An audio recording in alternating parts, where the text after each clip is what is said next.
All right, hello, and welcome to the Horror Hour. It's the place we normally discuss, debate, and disagree on all things horror. I'm one of the hosts, well, the only host today, Utaka, and today I'm really excited because I've got a couple special guests from the newest movie that's coming out, Director's Cut.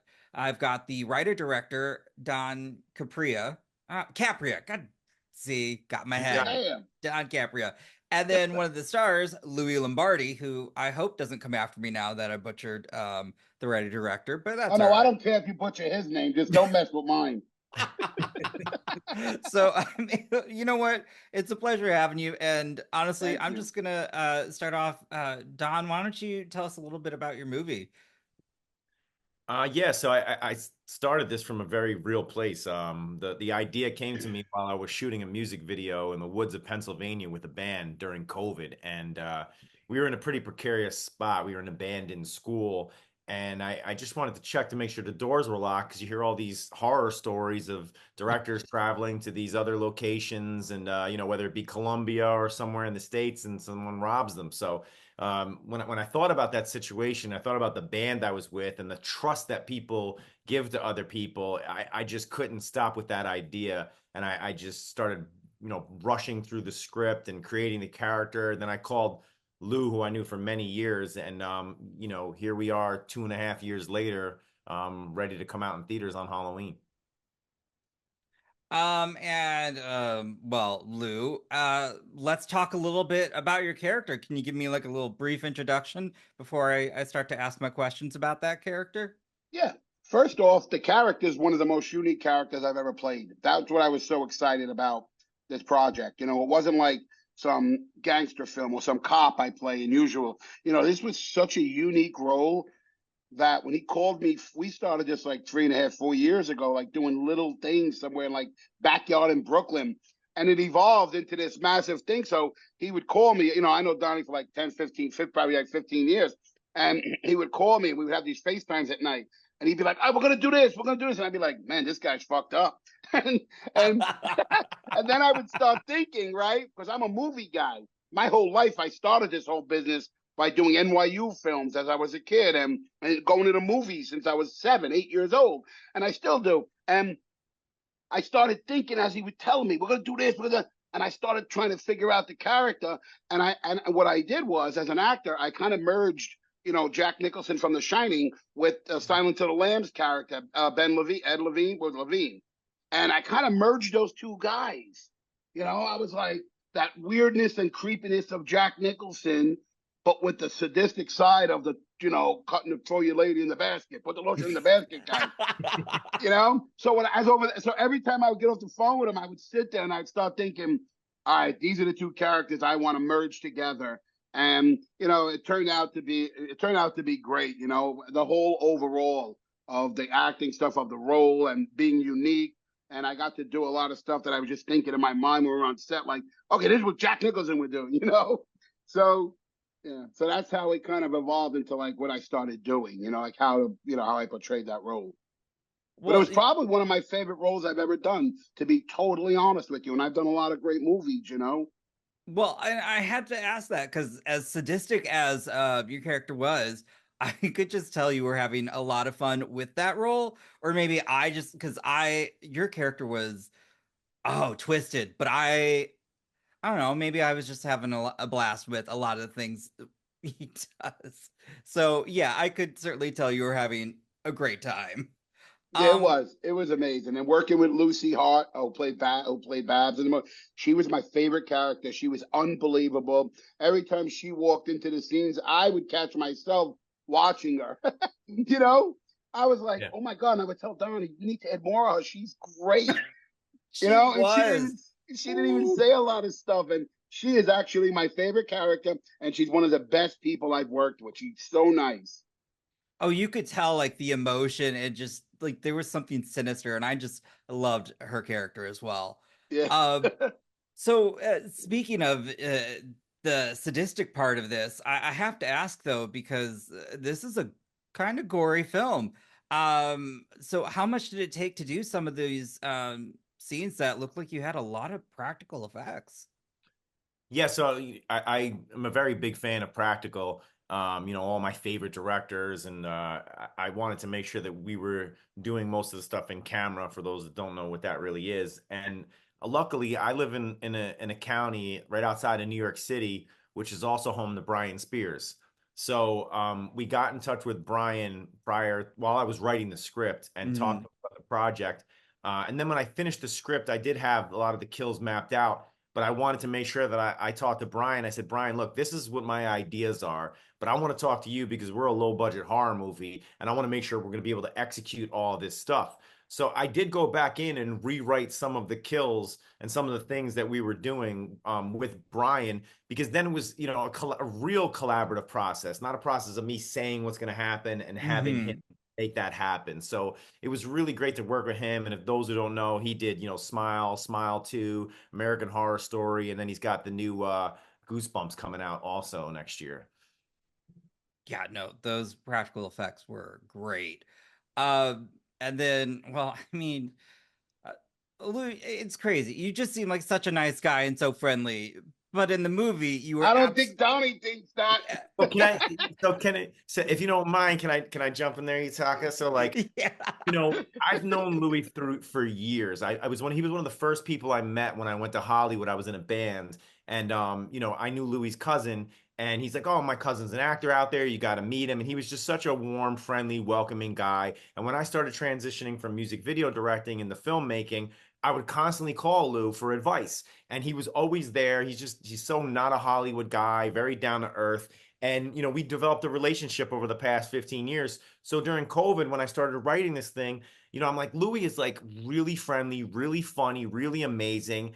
But I also know that Louis has a side to him where like, kind of you better pay me my money, and I thought what an amazing dichotomy to have him, take this character who's going to be super friendly to these kids. He's going to bring them Hmm. shoot this music video, the warm, funny, but awkward, as you saw, welcoming. And then when it's time for business, he really gets down to business. And he just, I had a vision for him, and then he just took it off the paper and really brought it to life. And Donnie would always say, he would go, I want you for this role because, you come off as a nice guy, but you can always play the other side. So I would be like, wow, that's pretty cool.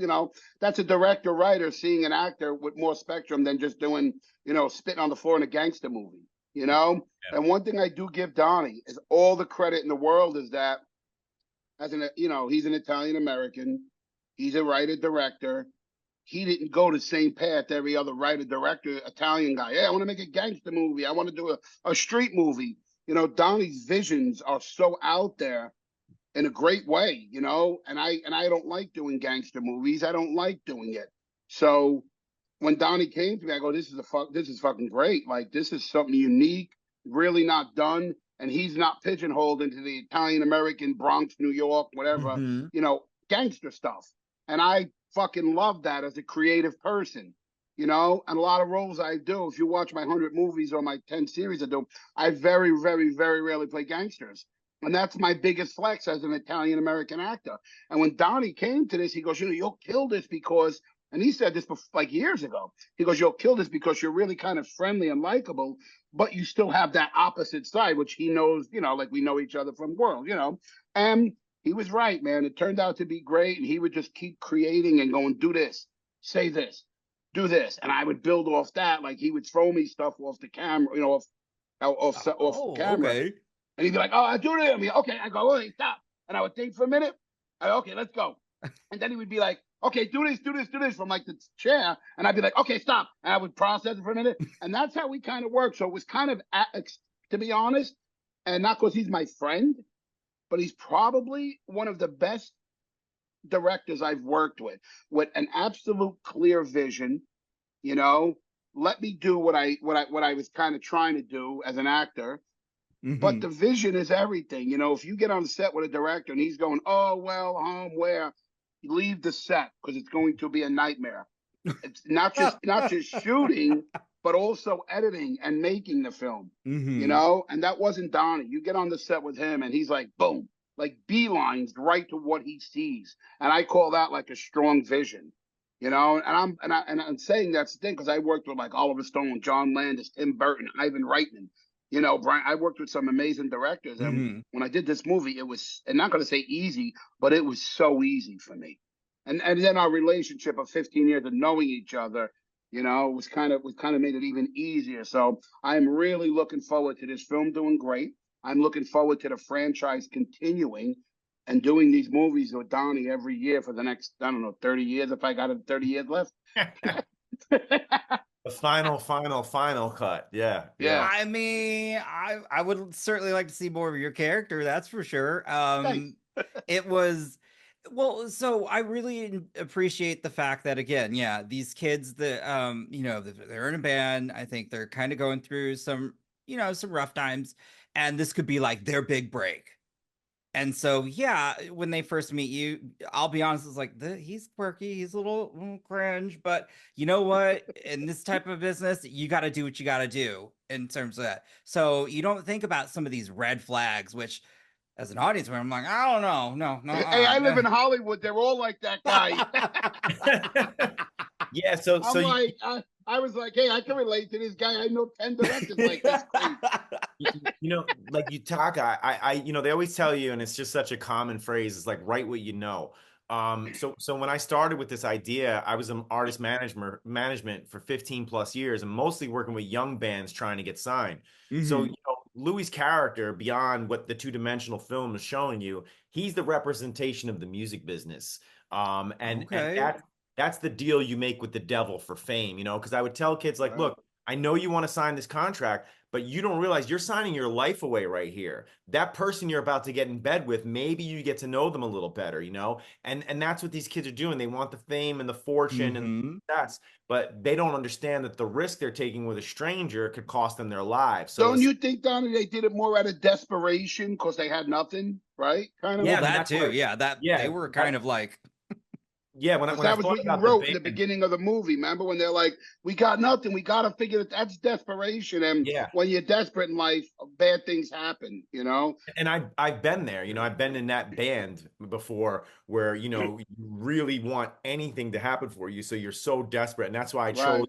that place in Long Island. I spent a lot of time out in Mastic, and I know a lot of kids from out in that area. And it's a very depressed area of Long Island. And, you know, there's the dream of New York City not too far and all this stuff that's going on. oh, So, you know, these kids Right. they Wow. see it all and they want it and it's right at their fingertips. And when this came to them, you know, it was like, look, we do it. And I forget who said it, but I don't know if it's a quote or not, but politeness can get you killed.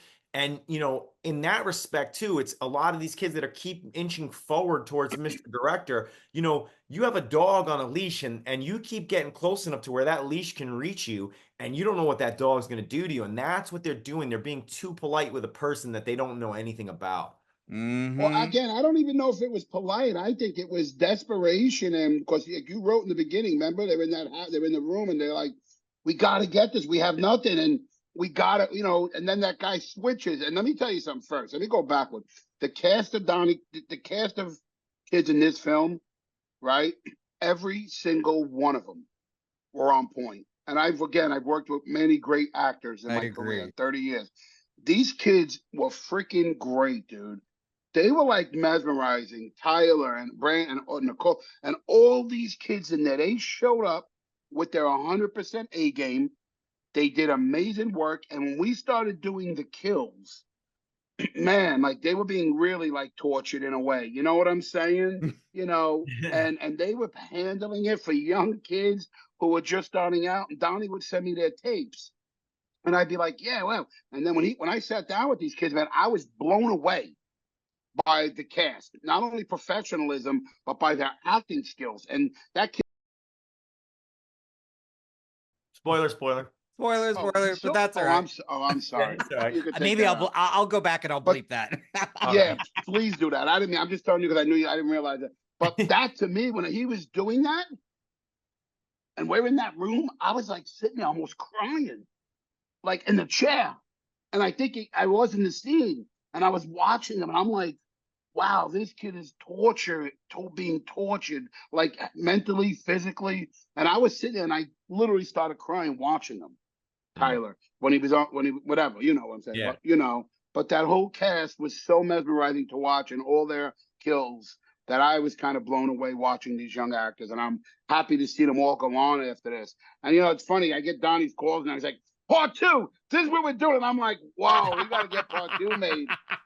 So if you got any money, give us some money. We can start shooting part two. I can shoot from my hotel room. Yeah, let's go. I mean, I honestly felt in some of those scenes like those poor kids, they went through hell. And Yeah. I mean, it came across for me as a horror lover. I enjoyed it, but I was on the other side, I was like, oh man, I kind of feel for them. That's rough. Like there were some Yeah. disgusting kills. One that Yeah. Yeah. I certainly can see people were like, because it made me cringe a bit. That I was like, okay, all right, Yeah. okay, Yeah, I yeah. mean, you want that. I'm a fan of gore. I'm more the slasher, the traditional slasher fan, which is, evident in everything that I brought to this film. I put Hmm. some of my favorite movies. But when you're approaching that and Lou's character of the uncomfortability, that Mr. Director wants to place on them, and also the mental, the psyche of him, of what does he enjoy. Hmm. So I really dug in, and I think for me, the process, as Louis will tell you, is a lot of whiskey and staying up very late at night and just going into this really dark zone. And he knows, he would hit me up. Wait, He knows when wait. Me and my daughter have you a know, running joke because I live in California, right? And Donnie lives in New York.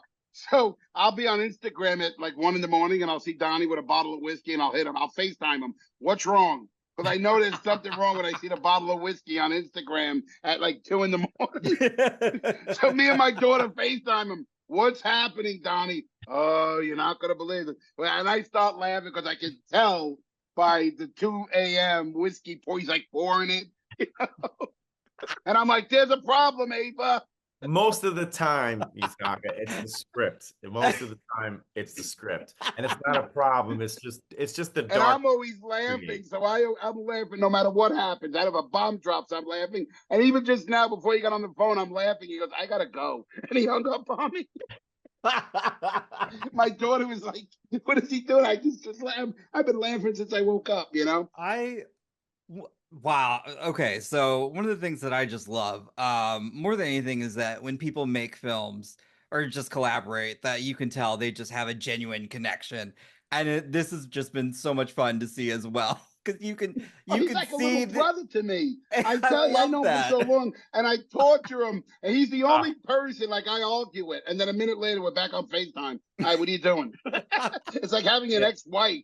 The torture tactics, you learn a lot from being tortured. And he's a constant breaker of balls. So there's never a serious moment. And then, on set, that kind of energy though, making it disappear was great because, I didn't know what to expect. We're friends. And then Hmm. we go to do this movie together, and he has to fly in from New York, and then we're sitting together and it's like go time in a little bit. But at the end of all of that is the trust, right? And I Yeah, I I have to have the trust in the strangers that I casted, who I now consider close to me with the young kids. But I always knew the trust of Louis, and it was really, it was Louis was the one person that I had on this film that I've watched in all of these movies over my life. So it's Hmm. like I just trust he's gonna bring that to the table. So you don't mind doing the jokes and all the funny and stuff on set and the antics. We had a great energy on set. My team's been my same team I've been doing music videos with for many years. So we have a family-like environment. And then, when it came time for him to do the work and put it in, he would just snap right into that, and we would really get the shots out and get it going. I mean, it was a fast shoot. I think we finished in 21 days, so we were moving. Oh damn. Yeah. yeah. With big stuff, not just dialogue. Yeah. With big stuff, you know. Like it isn't like we were just talking and we're doing. He's doing like massive setups and stuff. I mean, because that was kind of an elaborate set that you had put together, or like, um, I guess where did you find that location and setting all that up? How long did that take? So big shout out to my executive producer Anthony Carpenito, who really kind of championed this film from the time he read the script. And as I mentioned, I shot a music video during COVID, and that was in this abandoned location in the woods of Pennsylvania. And cost wise, it was going to be a really big coupon for us to get everyone out there, cast and crew, to shoot for two and a Mm-hmm. half weeks. You know, and again, calling big bro Louis and saying, look, this is what's happening. And Louis just like, you have to find a location closer to home. No one's going to want to go out to Pennsylvania. You're going to make the cast tired. You're going to make the crew tired. So I take the advice of Louis. We're driving around Westchester, and my executive producer happens to see this mansion on the side of the road in Yonkers. And it was a very random happening. I mean, the place was shut down. It was dilapidated. It's a 40,000 square foot mansion built in the late 1800s. Oh, wow. So, but they had filmed there before. So we went through a really tough process of working with the city of Yonkers, the filming department, SAG, and a lot of red tape to get that location cleared for us. But it ended up happening. So the universe was on our side, and we shot in this beautiful mansion, but Well, dilapidated, which I loved. And we right. lived there for 2.5 weeks. But the mansion to me was a star of the movie. Everybody else is secondary. That location. So it's kind of funny because when I told Donnie, I go, I'm not going to Pennsylvania. I go, what are we doing? He goes, okay, okay. Fine. He started yelling at me and he hangs up. And like 2 days later, 3 days later, he's like, Lou, look what I found. And I was like, let me see. And I was like, oh my God. Like you talk about being meant to be, and he sent me these videos. I go, how did you get this location? He goes, dude, it's a mile from my house, like a few miles from my house. And I was in shock. And we had plenty of parking. The mansion was the perfect. It all worked out. When the universe just collides and everything works out, that's what happened with this movie. And I was when I got there, I watched this mansion. I was like, we couldn't build these sets. You couldn't find this location. And it turned out to be the house is the star of the film. I'm like secondary to the move to the mansion. In reality. That place was creepy as fuck. I am one person like I have a friend who he was like, I'll go to any place haunted. I'll go to a abandoned hospital. I go, no, I'm not that type of person. So seeing this kid, seeing y'all, I was like, no, that's not for me. Where are you So from? already that's Are I you was from already New on York? edge. No, I live in the Midwest and I know better. Oh, where do you live? I live in around St. Louis in Oh, Missouri. wow, that's cool. Cool. Yeah. But yeah, no, I'm good. We're Yeah. gonna invite you to the mansion in part two. You You know show up, what? there's no one there. There's me with an axe in my hand. Hey, buddy, how you doing? You know what? It would be an honor to be killed on screen. Absolutely. There you We go. got you in the next movie. There you go. We got you, Taka. That's the end of the horror hour. Then what Yeah. do you do from there? Then what do we do? Right. And then you'll No, see we still me. have you still got to get the guys who live in the UK. We have two over Okay. there. All They're right. yeah. But they're the ones who are like, we'll bring a Ouija board and everything. Like, that's on you guys. You guys Oh are a shit, whole I nother want to be breed. there. I want I, to see that. I Ur- love that stuff. I love all that creepy, weird stuff. Urbex exploration. I spend many hours on YouTube just shuffling through videos of abandoned locations and people like combing through them. And I go on my own explorations I too. think that's so fascinating, but yes, I like doing that from afar. I mean, that's how I found the first location. When I was looking for a location, you want that set design already built in when it's a low budget video. So Hmm. I know a bunch of friends that shoot urbex on Instagram, and I'm constantly saying, "Hey, is this near the Northeast? Is this?" And that's how I landed that first school. So exploring is Oh. great as a location scout for you to know about these locations. The problem is getting it cleared. What's Urbex? What's Urbex? It's a nickname for urban exploring, which is like people exploring like these like dilapidated abandoned facilities. Mainly a lot of them, Wow. like you go to Gary, Indiana, that whole city is just Oh, completely yeah. gone. So you can go into Wow, these that's pretty buildings, cool. and there's people living in there, there's graffiti going on and whatnot, but for me it's a playground for filming. Wow, that's pretty cool. I never knew that. Yeah. It's a Oh big yeah, no, it was program. so Yeah. also I just gotta ask too, I didn't get a chance. Who did the score or the music? Because that was great. So that's another kismet kind of story. I had shot a horror film called Anecdota during COVID, right before I went out to shoot that music video. And the kid that plays guitar in the band, John Kennedy, for the music video I went to go shoot, he's an amazing musician, super talented human being, one of the nicest human beings that I know. And Louis can attest to that. John's just amazing. Yeah, he's a good So guy. I was on a low budget horror movie and I said, John, I'd love to give you this tape and see what you come up with. And he just blew me away. It was a small film, it was 22 minutes, but he really blew me away. And when I was working on this film, we had a bigger name attached to it, but a scheduling conflict came up. And I just turned to John, who's been my go-to guy for years. I said, John, do you want to take a crack at this thing? And he starts sending me over cues for different scenes that he whipped up. And every time he sent me over a cue, I was blown away. But he also, I have to give a lot of credit to Noah Marks, my editor, because Noah was inserting cues as he's editing while John's working on cues, and the two of them kind of combined on this thing. So some of the stuff you're hearing is actually written with John and Noah together, some Noah's cues on his own that John went and recreated. But yeah, the process for that was just, it was so easy and so cool because I love John, and John was with me on day one when I first had the idea for the film. So it's, again, it's serendipitous to me. I love that. Well, I guess my final question then, in general, if there were a sequel, what do you think Mr. Director would be doing?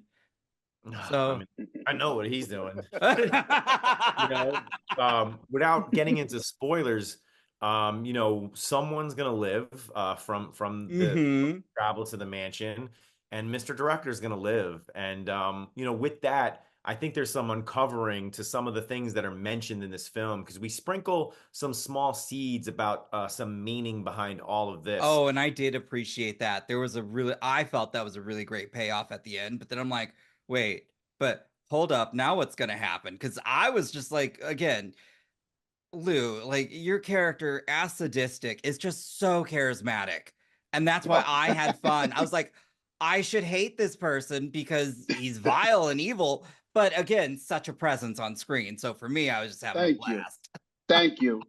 But you know what I found interesting too with the movie was, even though I'm the sadistic killer, right? The kids, I mean, again, this is not just a horror story. This is a real story.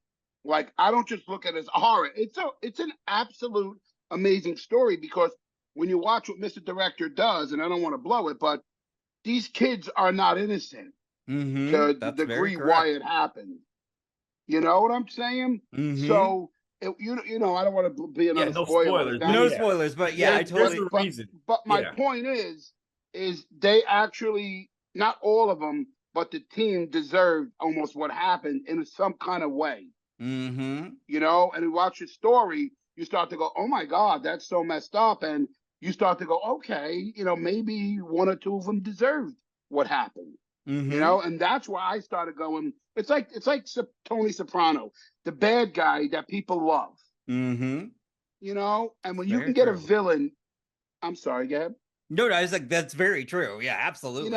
When you can get a villain that people like, and it's not just senseless stuff, you've created a great character. Mm-hmm. When somebody can go, wow, that guy's great, even though he did this, but there was a reason why he did X, Y, Z, and that shows in the film. So you got to go see this film. You got to check it out. And again, it's not just a mindless horror, senseless killer. It's got an amazing story that I found to be the whole, moving of the film forward is a story. And then when at the end comes, you start to go, oh my goodness, this is insane. So I love the story of it as much as everything else.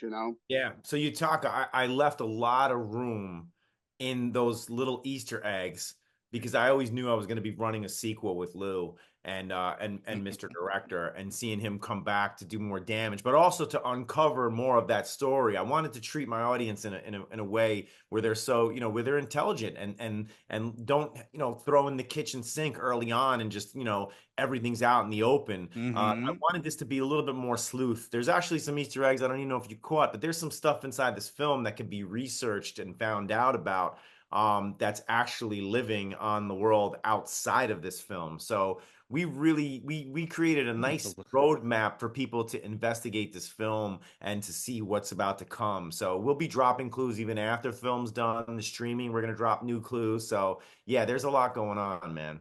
Especially with the band. Oh, I'm Yeah. so Follow the excited. band on Instagram. I Yeah. will be Yeah. doing that. Well, I did not know of this. yeah, I'm yeah. very excited. That's Yep. probably going to take up a lot of my evening, and I'm looking forward to it. And honestly, for those watching or listening, go check this out. It comes out Halloween. it's a hell of a good time. I so much fun. But again, I do like sick and twisted villains. So this was I just one, thank you to both of you for taking the time to speak with me. Really I appreciate it, and just kudos on the film. It Thank was you. Thank you. again, it was I love independent film, but more than anything, I just love hearing that you guys had a blast making it, and hopefully that then we're gonna get to see more because yeah, I would let's manifest this franchise. I'm just For I sure. love it. And you got a role in part two. You're gonna walk through the door. I'm gonna drop. Remember, like in the Bugs Bunny, the anvil drops on everyone. I'm gonna drop. Remember the old cartoon where the anvil? Oh, I'm gonna do that to you. Come on in. As soon as you step in, the anvil drops on your head.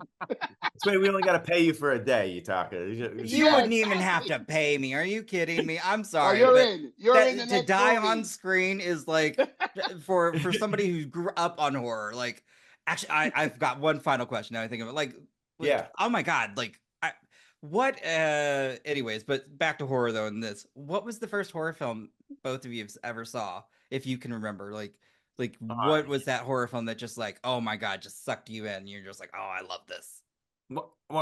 for me, it's different because it wasn't sucking me in. It was actually it petrified me, which is what I love about horror. Because Oh yeah, no, what was that? I still get scared. Yeah, so I saw Dracula very young, and I was petrified. And then the second thing I saw was um, I believe it was the Toby Hooper Salem's Lot, where it was another one where I was completely petrified. I never forget that boy floating down that hallway. And then I just started going on a slasher run, and I really loved like all of these cool young slasher films. But it Mm-hmm. the vampire movies that they had me petrified, and and then I knew I was in love with the genre because it did something to me inside that it still does today. And I think because it does it today, it brings you back. It's kind of like an emotional memory that reoccurs. So I had a great respect for the genre very early on. Yeah, I think I go back to a film called Coma. I don't know if you guys remember that. You guys are pretty young, but there was a film called Coma, and it was all about in a morgue and dead bodies everywhere. And when I was a Ooh. kid, I used to go again 10, 11, 7, 8, 9. I'd go to the movies all the time. And then as I got older, it became The Shining. I probably watched The Shining 500 times. I don't know how many. As a kid, I would watch The Shining all the time, But Coma, I can remember my first, like, kind of watching Coma in the theaters at 8 years old and going, this is insane. And and as I grew up, I just I love the whole genre itself. All the Halloweens, and that's one of Donnie's favorite franchises, Yeah. Halloweens, and then I like the Freddy Kruegers, and as it goes I on, love just it. there's some great stuff. But Coma was my first one I can remember, and then The Shining became a staple of watching, and that's why I think I followed the character into this film. And just to clarify, it wasn't Bella Lugosi. Mine when I saw it, it was the Frank Langella character. Okay. Yeah, it Oh. wasn't the old school. It was the 1970s Dracula that I Ooh. saw first. Yeah, but I But I'm did a big Bella Lugosi later, of course. Yeah. Yeah, I'm a big Universal monster guy. I love all the old schools, 35, 1930s, 1940s movies like that. Frankenstein, Dracula. I used to watch those all the time as well. I love that universe. I love that Universal is revamping their monster series. It's one of my favorite things. It's like I love that. I collect a lot of stuff. I love just hearing that. I'm gonna have to research Coma because I've not heard of it, but I will Really? watch Yeah. it How old are you? because What are you, how 30? old am How old are you? thank you. No, I'm in my 40s. Oh, really? Oh, you look like a Yes. fucking kid. That's why I said. That's why I said. I go, this guy doesn't. He ain't gonna know this movie. Check out Coma, and it was all shot like in a morgue, bodies hanging, that blue hue to the whole movie. It was. I remember it as a kid, being 7, 8 years old in the theater, Michael and I used Douglas. to go. Maho? Michael Douglas. Oh, really? I don't even know that was Yeah, him. I think it's Wow. Michael Douglas in the 70s. You're talking about? Yeah, yeah. Yeah. And I would Yeah. go, and I used to go to Interborough on Tremont Avenue, and I would watch that over and over. And the one theater, remember the big theaters, not the 90 little ones, and they would have that one big theater. And that was one of my first movies that I can remember today, and I haven't seen it in 30 years.